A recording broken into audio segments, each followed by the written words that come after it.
I meet the coolest people, and everybody has a story, and I'm kind of nosy, so I'll ask.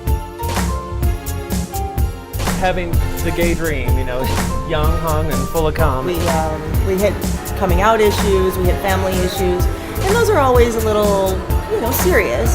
Sassy queen. I feel like everybody should be represented. That's what I'm here to do. So let's get right to Sister Roma. Okay. The Sisters of Perpetual Indulgence see you everywhere, but I don't feel like I really know who you are and what you do.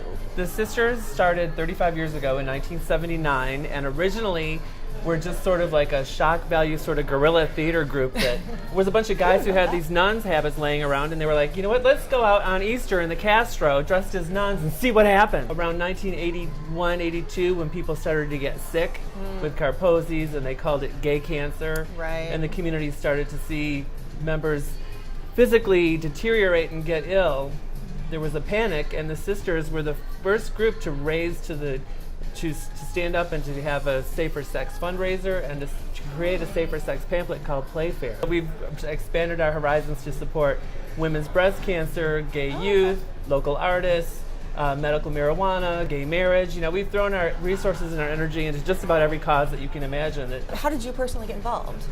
Oh, well, I came to San Francisco right after college in 1985.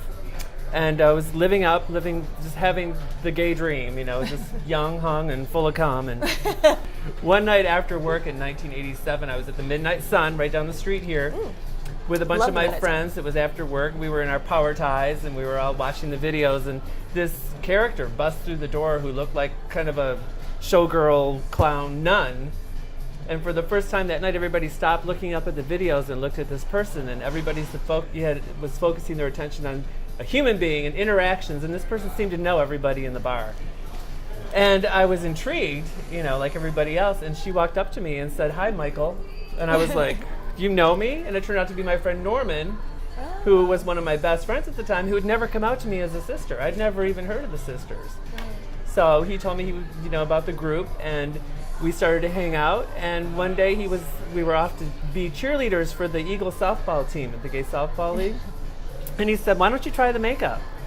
And the rest sort of is history. Let's talk about Michael Williams. Okay. You grew up in Grand Rapids, Michigan. I did. Tell me about you, your family. What was it like? I was adopted. Oh, okay. Awesome. Which I was revealed to me at a very young age, and it always made me feel very special because in second grade I was being teased for it mercilessly by this kid, Rick Weinsma. And Mrs. Ballas, my second grade teacher, dragged both of us out into the hallway. She said, "Now, Rick," she said, "listen, Mike is special because his mother chose him, and your mother had to take what she got." I was like, yes! New favorite teacher ever. Amazing. This teacher sounds like a drag queen if ever there was She one. was fantastic. And of course, she and my mom became very good friends. But I was really lucky to have an amazing family and a great mother. So you have been bullied, obviously, at that one time when you were in second grade. Has that ever come up again later on? Well, I'm sure people had their comments. I mean, I was called a fag, but I didn't give a fuck. I was like, I was really hard to bully. I had a really sharp tongue, Cameron. Yeah? Oh, God, yeah. I can't imagine. Sassy queen. Young, sassy queen. You also have a day job that's rather interesting. You're an art director for Hot House Entertainment. That's right. And that's a porn studio. Yes, I'm a pornographer. Yay! Tell me about Hot House. What's that about? Well, I actually love working in the adult industry, and I am a graphic artist, so I started to work with Steven on a freelance basis at Hot House. And then he brought me in as their art director, and I've been there for like 15 years now. And thank you so much for coming to do this with me today. Thank you. Coming to Happy Hour. It was Hopefully fun. many more happy hours yet to come. Indeed. It was great. Thank you so much. So what about this special skill you're going to show me? Are you ready to learn something? I think I'm ready to learn something You're going to learn from a you. special challenge? I dared Roma to teach me something. I don't know what it is. I'm gonna live life my way, starting today. I finally got 3 words to sing. I'm coming out. Say, hey, hey.